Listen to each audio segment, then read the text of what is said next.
Okay, got it. And Hey, well, great. welcome to this live stream of effective communication.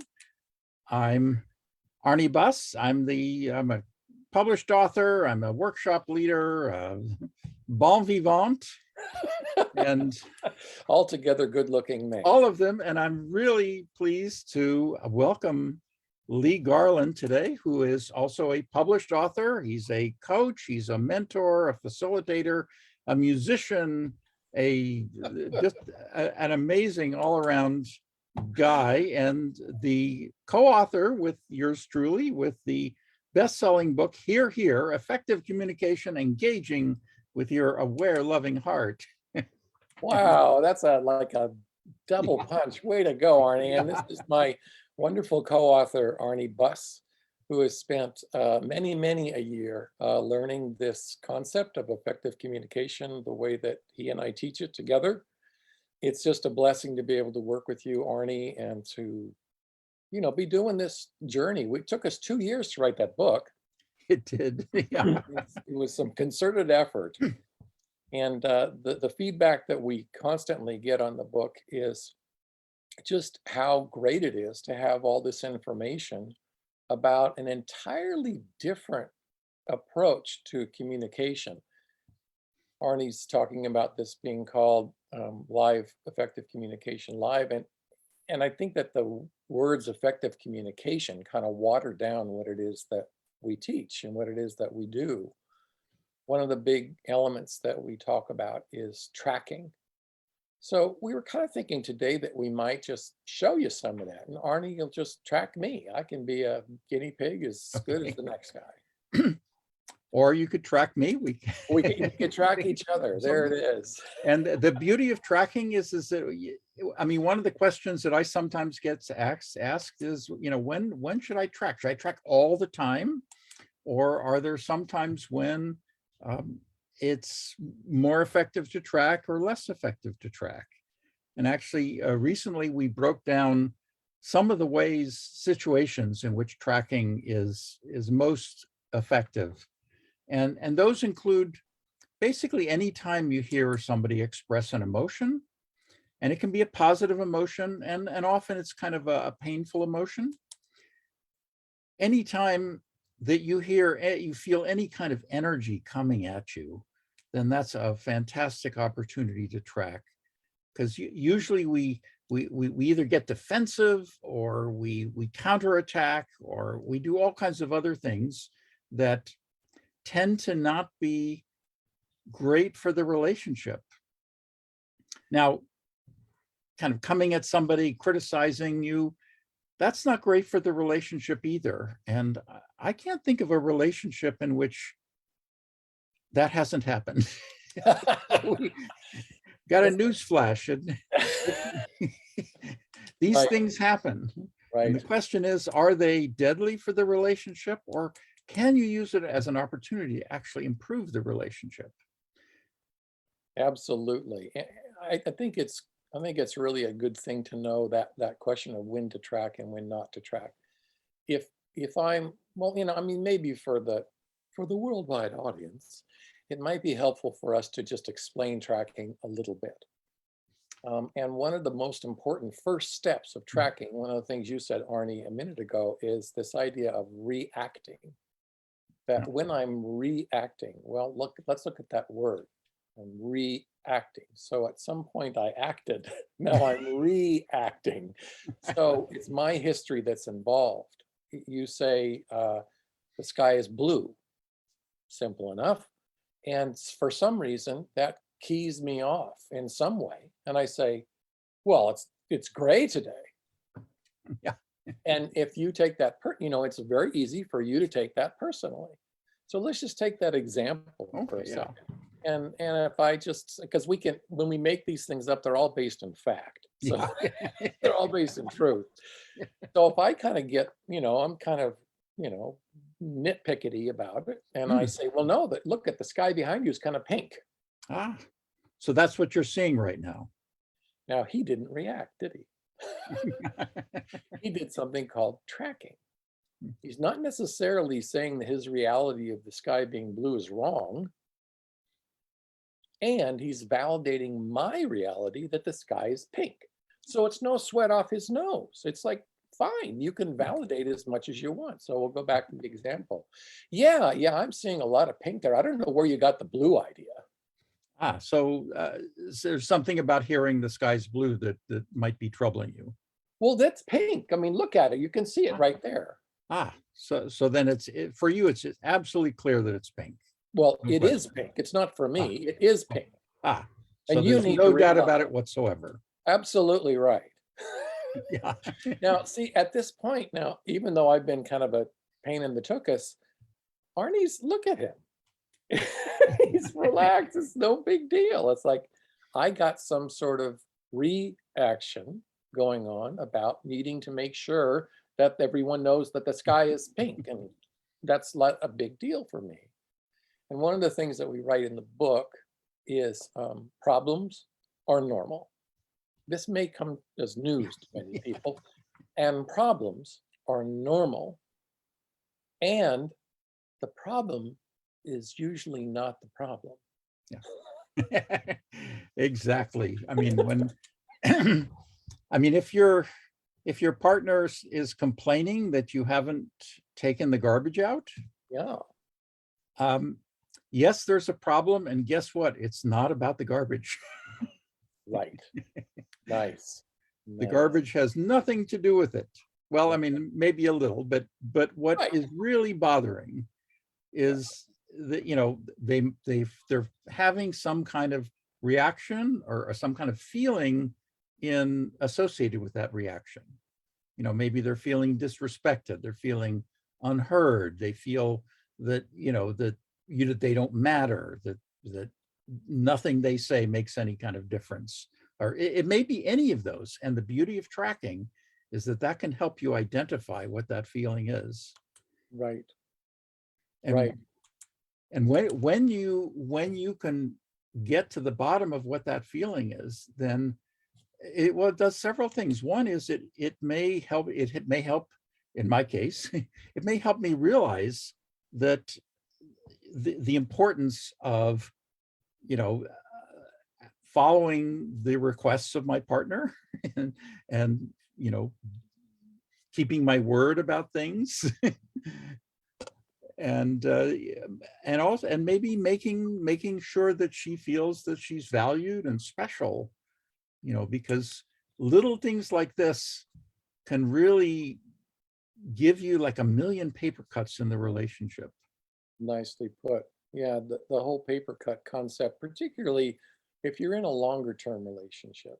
I mean, my partner and I have been together for over 40 years. Yeah. So there have been some ups and there's some downs. There's been all kinds of different things along the way. So, one thing that's kind of interesting in terms of tracking. So this tracking concept is about validating the other human being's experience. Yeah. And you don't want it to come off as clinical or that you're a therapist in some way. So if you come to me and Arnie, and you say, well, you said you were going to clean the dishes last night and the kitchen is a mess or whatever. And if I say, well, go ahead and say it. Well, I could react. I can show how reacting, Great. Well, I just didn't get a chance to do it. I mean, give me a break. You're always on my case. And so you hear his excitedness. Now, if I say to him, so this request is unexpected. Who wants to hear something like that from their partner? So to match his energy and to let him know that I love him, I care about him, that he is important to me, that he matters, his energy, I'm going to say, oh gosh, this didn't work out the way you expected. Beautiful. Well, no, I mean, I meant to get to it, but I just got busy, and then I got real tired, and then I was going to do it. I promise. So there was an intention to do it. Yeah. And yet it wasn't done. No. I guess I didn't do it, and so I can see how important this is, and I'll make sure to do it when I promise in the future. Lovely. Thanks. So at that point, it's done. Like, yeah. sometimes a partner will kind of want to keep grinding it in, yeah, but you didn't do it last night, and it's like, hang on, where did the aware loving heart go in that Yeah. moment? Is Arnie the partner that I love and care about, or is he someone that I'm competing with? Mm, Oftentimes beautiful. we'll think somehow, because of our history as human beings, that the other person is somehow someone we need to compete with, Yeah. which is nutty because this is the person that we are loving. Yeah. So Absolutely. Yeah. there's a whole bunch tied up in, I mean, it's tracking is not something that you snap your fingers Yeah. and do. Exactly. Um, and these are one of the things that both Lee and I have been working on acquiring this as a way of being with other people for many years. And so you can reach a certain point where it does become very natural. And that's what we're after for everybody. And of course, if you are struggling with things like this, then you can read our book here on Amazon.com. Absolutely. Shameless plug. Well, okay, it is, but there's a reason why we wrote the book, because so many people have come to us for years now. I mean, this isn't just like, anyways, for years, people have come to us and said, well, I don't understand how to do it and I want to learn. And they'll come to our workshops, and we can never cram enough information into the workshops for a person to be able to sustain this over time. And our mentor, Arnie, and my mentor was named Selwa Saeed, and she essentially pioneered this concept. Yeah. We've taken it to a couple of different places, but it's essentially her pioneer work that we're presenting. And many people who worked with Selwa through the years are just thrilled to be able to have some sort of a resource to be able to go to, let's say, page 58. Oh, yeah, that's right. And they're able to kind of read through it slowly at their own pace. So it may sound like a shameless plug, and it's also an incredibly valuable book. Yeah, absolutely. Yeah, actually just yesterday I got an email from someone who was reading the book, and they said, on page 17, you said, this. I know. What did you mean by It is such a, we're kind of, now we're kind of just sharing with you, like, what it's like to be first time authors. And it's pretty funny. I was doing also a little workshop on effective communication with a group of men. And one fella was just, I had sent them a PDF of the book prior to the class. And I said, please, if you get a chance to read the book, because I'm only going to have a short time with you, and I want to make sure you get the best out of it, most out of it. And so I'm going along, and sure enough, exactly the same thing. This guy says, well, on page 78, you said blah, blah, blah. I said, I did? Yeah. That must have been Arnie. I don't remember. Yeah.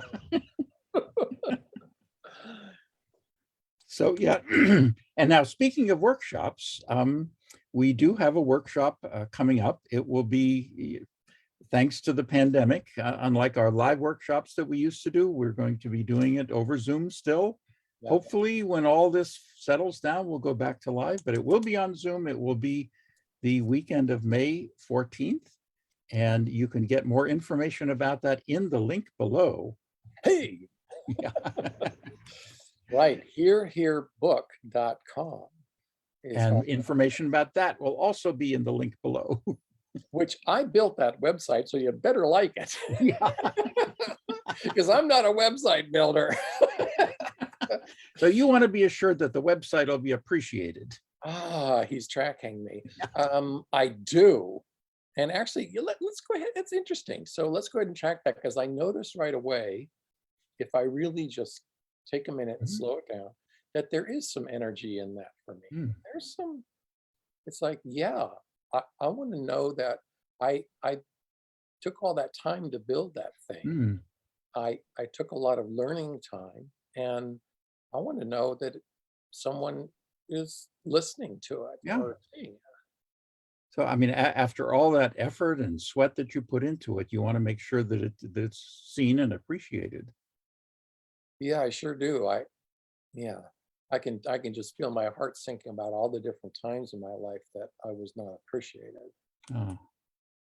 So maybe, thinking about it not being appreciated brings up some feelings from the past. Absolutely. I bet. So what's interesting is when he tracks me like this, then what it does is it makes me, but I tend to want to express more. And so Arnie ends up being a very, very good ally, a very good, not therapist, but a good ally, a good support by just chilling his own thoughts about the website or whatever he's had to go through to do whatever he's done. He's not comparing. Well, I had to do this thing and it was really hard too. He's just allowing me to have this moment, which is really sweet gift for a friend. So as I go on and I say yes, that you can always tell when you're tracking someone because they'll say yes and Yeah. they'll tell you more. So you have to be prepared in tracking that it may take a little longer than you think, Mhm. and it's really worthwhile. Absolutely.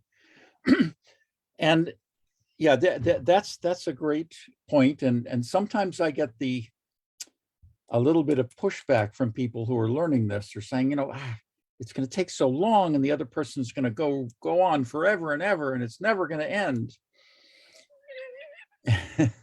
And And one of the things that we teach is like a gentle challenge. yeah, So then the challenge would be, so you're happy to have an argument.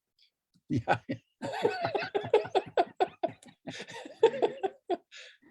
So and the the thing is that with tracking, if you really are tracking from your aware, loving heart, and this is something we talk about again and again in the book, because that is so important, to not be using this as some kind of technique. Yeah. You're not trying to manipulate. You're not trying to Trying to win. get anywhere with this. And I'm not, in this, I'm not trying to make Lee feel better. I'm not trying to make Lee feel anything. Very good. All I'm doing is I'm trying to hold the space and help Lee feel what he's feeling fully and deeply, and whatever's coming up for him. And that's what the ideal track as a tracker. That's ideally what you're doing. There's a part of me that might say, oh, Lee, it was a great site. You did a great job. You were terrific, and there's a time for things like that. Right. And that time isn't when this is coming up, because if I were to try to do that, what I'm trying to do then is I'm trying to pull Lee out of his feelings. Yeah. Something is coming up from him, and if I'm saying, but it was great. It was really great. Can't you see? That doesn't, oddly enough, even though that's a positive affirmation and true, it doesn't land, because that's incongruent with what Lee is feeling right now. So thank you. I mean, that is so important. And if you take a look at like really what's going on in that moment, it's not about Arnie anymore. I mean, it's not about Lee anymore. Lee was talking. Lee was the one that had the thoughts and feelings. Arnie was tracking. And if Arnie goes into a, quote, trying to make it all better thing, who is Arnie trying to make it better for? It's making it so Arnie doesn't have to feel uncomfortable. Ah. And if Arnie's willing to feel some discomfort, as I say, yeah, man, I don't want to be left out, and I want to be, think I'm enough, and I've always had a problem with it, or whatever I'm saying. And he just says, so this has really been a problem for a long time. It opens up a whole new thing, as opposed to him saying, oh gosh, that website's great. I don't know why you're complaining. Yeah. Anyway, we're coming up on our time. I think I don't want to. We are, and I so enjoy every time we get together and interact. That's why, and this is great stuff that's coming up, and so important, because the essence of tracking is to walk the walk with wherever the person is, and just follow whatever feelings are coming up, whatever the thoughts are coming up. And you're not trying to take the other person anywhere. You're not trying to make them feel better. You're certainly not trying to make them feel worse. And Lee, you just made such an important point. is that when tracking, I mean, if I'm in my aware, loving heart, I'm not only in that for the person I'm tracking, I'm in that for myself as well. In other words, I'm being centered and not kind of jumping into the emotional pit with the other person, you know. So if they're, you know, if they're feeling sad or hurt or angry or, you know, whatever that is, I can validate that with tracking, but without really getting into it with them. Right. That's where the difference between sympathy and, well, what Selwa called it empathy, and I think, Lee, you call it compassion. I like that distinction a little more, because empathy is actually about feeling what the other person is feeling, and that we're not about that here. Can't do it. Compassion is about recognizing and accepting and indeed validating what the other person is feeling. Sympathy is, you know, to go back to the point Lee was making just a moment ago. I mean, if I'm trying to make Lee feel better, am I doing that for him, or I'm doing it so that I feel better? Or less worse. Or yeah. Yeah. So if I'm doing it for myself, then it's not going to help either one of us. It's not going to really take things forward. I mean, that's a great lesson. Yeah. So just to repeat, then we do have a workshop coming up on Saturday and Sunday, right? Yes. It May, will, and it will be I think May 14th and 15th. 14 and 15, right? And you can go online, you can register for the workshop there. We're And there at will this, be a link below. yeah. So at this point, we're, you know, we're willing to, we're really wanting to get some pilot workshops with some really people who really want to dig into this and think of themselves as an elite group of people who are really interested in wanting to make a change in their lives. This is not just a kind of a weekend feel-good workshop. This is a weekend, there'll be feel good involved in it. There'll be feel relief. There will also be solving problems. So Yeah. it's pretty important. Yeah, because when they poll marriage therapists and relationship counselors of all kinds, they say that the number one problem in all relationships is communication. and this is how you can take your communication to another level. And I know that for myself, and I will dare to speak for Lee, that these communication skills have made an incredible difference in all of my relationships, most importantly in my marriage, which has also been 40 plus years, and had some of our downs were very, very down.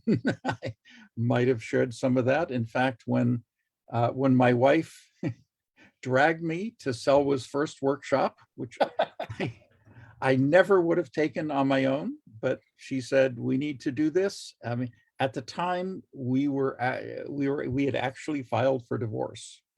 We were on our way out, and learning these skills has allowed us to reconnect and stay together in the 20 plus years since we went. And, you know, so it's made such a difference in my life, but it has made a difference in all of my friendships. And it's made a huge difference actually in my professional life, where I am an instructor. I teach courses, and you know, sometimes I deal with students who are less than thrilled and will speak up and express their lack of thrilledness that way. And early on in my career, I took that so personally because it meant so much to me to be a teacher. And if this person was attacking me, after I learned the skills, it's like I learned that I could track what was going on with them, and I stopped taking it personally, and I was able to validate what was going on for them. There was one case in particular, or just a very large Marine who was really unhappy about what the course was going to do. He stood up in class and just blasted me, let me have it. And I tracked him. In fact, this was, I remember thinking, okay, I've learned this tracking thing. I've practiced it in some of my relationships. Maybe it would work here. So I tracked him, and instead of turning out to be a problem student the way it might have been in the past, things from that moment on in the rest of the quarter, things were just great with this one person. So it actually did one tracking bit did amazing things just in this one relationship with this one student, and it made all the difference for me, and I'm sure for him, because if I hadn't done that, I'm sure he would have had a very unhappy quarter, and I'm sure he would have made my life miserable as well. Right, right. Isn't that a great story? Yeah, and it was, I'm sure the whole rest of the class benefited because they didn't have to deal with this contentious relationship the whole time. exactly, yeah. Well, So we can go on for a very long time. in that particular case, and again, this is the other thing. Fortunately, I was at a point in the skills where I could track to this thing we call a lookup fairly quickly. Once you acquire some of the deeper tracking skills, such as gentle probes and gentle challenges that Lee was talking about earlier, then that really helps just drive things to their conclusion instead of circling and circling and circling. And interestingly, those were both developed by Selwa sort of instinctually. What she would do is in her classes, she would be demonstrating something. She would teach one thing and then she'd demonstrate some things. And then we'd say, what were you doing? What was that? that wasn't. And then, and then she go, okay, what was that? Well, and that's how things like the gentle challenge kind of came up, because again, what early on in tracking, there's a tendency to just sort of keep circling and circling and circling and not getting to the root of things. And then gentle challenges were a way of just kind of taking it to the next step. Yeah. We were in, I know we have a short period of time. I was in class with Selwa, and I was assisting her at one point, and she was coming up with this concept of the gentle challenge. She wasn't quite sure how it was working, but she was interested in it. So she kept on doing it. And I said, well, that doesn't sound like a gentle probe. That sounds like a gentle prod. She said, yeah. So we all used that as a name for a while, the gentle prod. And then finally she said, that's not a very positive way of looking. So, and then of course it can be a little overused. I remember in one practice session with her and some of her other students, somebody used a gentle challenge that wasn't quite so gentle. So we called it the diabolic challenge. well, that's kind of like the one I did with you earlier, where I was saying, so you're happy to have the argument. It's like, I jumped, I leapfrogged really far there. I didn't give him a chance to be validated. Yeah. So, well, thanks for having me on, Arlie. This is lovely, and it's such a gift to have you as a co-writer and a workshop partner. We just get along great. Oh yeah, it is such a delight to speak with, to interact with you every time, and every time we get together, we have more ideas, and in fact, we're actually working on the second book, because ideas keep coming up every time we get together. It is just so fantastic. So and a little bit, be careful of what you wish for. Please, sir, that first book was really difficult in writing, and now it's like, please, sir, may I have another? Exactly. Yeah. Well, I see these teeth. I got them pulled. But it is a real pleasure and delight to have Lee here. Thank you so much, and thank you to all of you who are watching either this or on the replay. And again, Here book on Amazon, link below.